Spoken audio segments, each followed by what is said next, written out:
Well, howdy there, Internet people. It's Bo again. So, today we are going to talk about failures and how they occur. It is something we have talked about on the channel before. However, when we talked about it before, it was through the lens of a specific country. That is not the country in question now. So, we're going to go back through it and talk a little bit about how it happens in other places. It's kind of the same, and I will have the original video down below for people who want to look a little bit more into it, but I'll do a quick recap in this one. And this is the message that prompted all of this. I was wondering if you had any thoughts on what caused the intelligence failure. I watched your video about intelligence failures, and I can see how groupthink and political pressure played into it, but that doesn't seem like enough. What am I missing? Okay, so if you've missed the news, there's a whole lot of reporting that suggests Israel had a lot of information, some of it pretty detailed, and some of it stuff that definitely should have been taken seriously given the source, and it wasn't. So people are asking, how did that happen? Okay, in the United States, it's normally four things or a combination of these four things. Okay, first is groupthink. Groupthink is where you have a whole bunch of people conduct and create these assessments and estimates. Then they talk to each other. And when they talk to each other, they start to adjust their estimate, their assessment, to be a little bit more closely in line with everybody else's because they don't want to be an outlier. What generally happens is the person who is most persuasive in their belief, all of the other estimates and assessments move in that direction. The problem with this is that the person who is most persuasive is not necessarily the most accurate. So what ends up happening is a giant stack of estimates that says X is going to happen, and two that say Y is going to happen. But if you're looking at the information objectively, it's pretty clear that Y is going to be what occurs. But because of the sheer volume of estimates saying X, that's what the policymaker believes. That's one.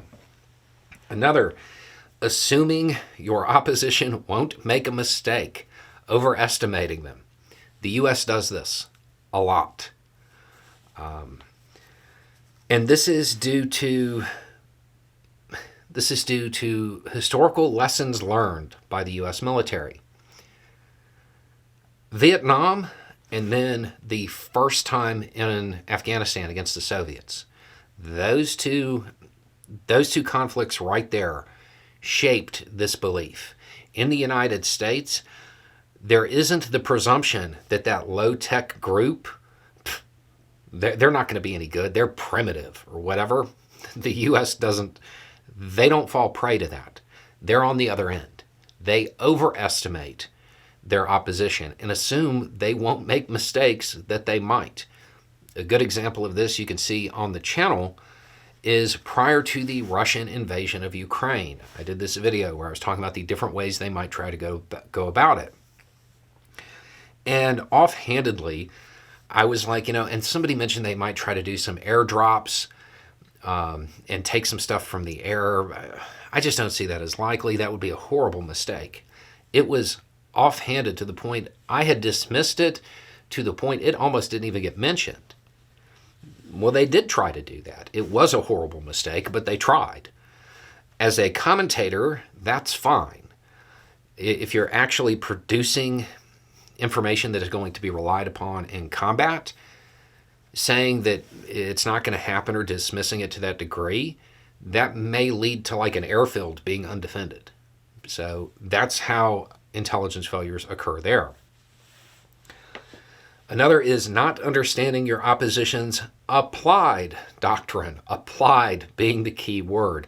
Every country in the world has a military doctrine. How they are supposed to behave in combat. The thing is, very few countries follow what's written down. The United States is famous for not following their own doctrine.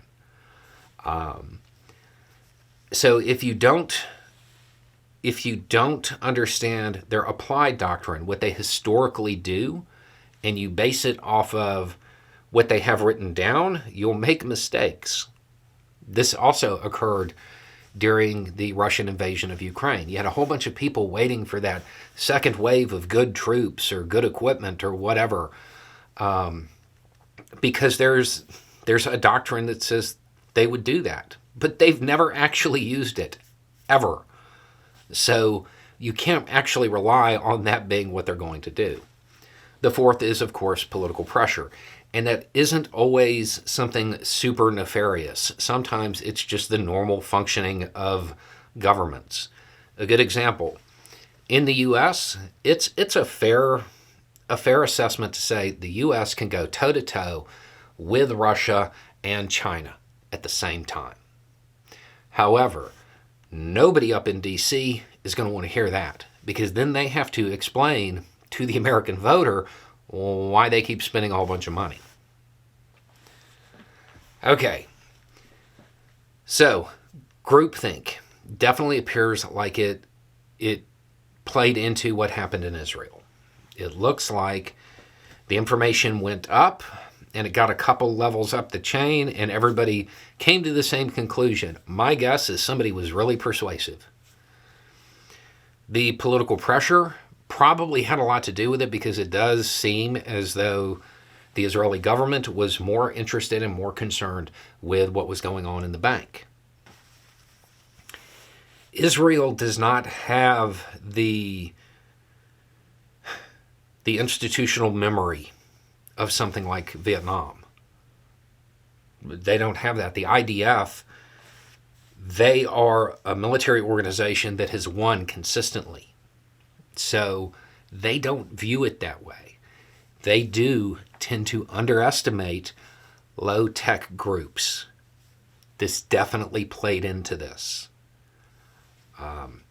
If you look at the reporting, it kind of looks like the information went up a couple of levels, and then it hit this point where everybody was just like, they're not going to be able to pull that off.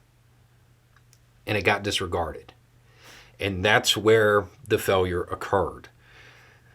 The interesting thing is that Israel is actually supposed to have a safeguard against this, where if everybody is saying one thing, there's supposed to be a person who, even if they believe what everybody else is saying, they argue against it, just to make sure this kind of failure doesn't occur. It doesn't look like that was applied here. So here it's not a matter of assuming your opposition won't make a mistake, overestimating them. It looks like it is a case of underestimating them because they're low tech, because they're not a real military.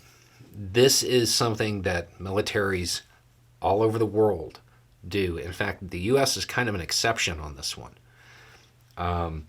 Russia definitely made the same mistake going into Ukraine. There's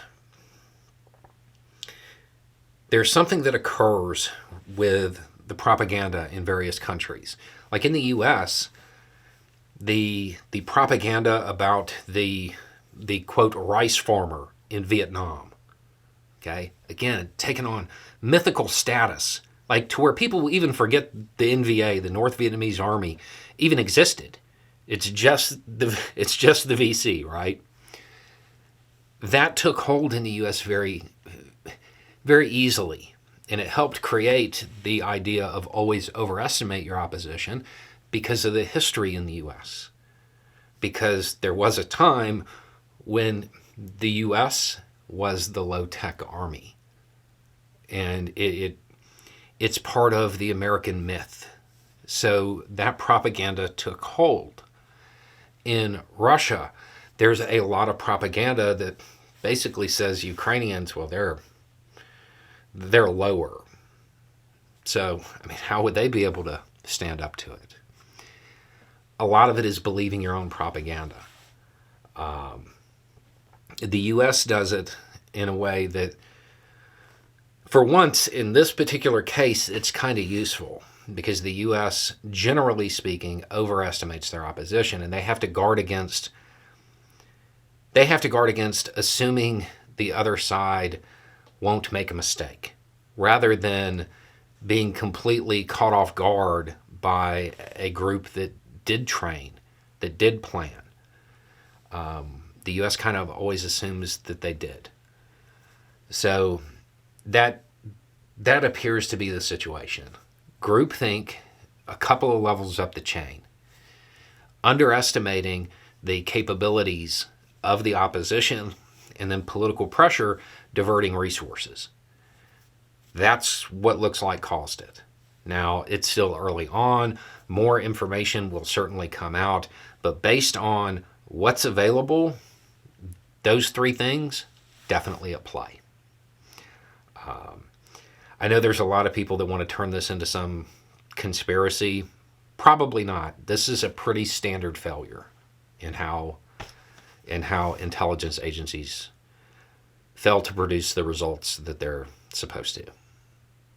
Anyway, it's just a thought. Y'all have a good day.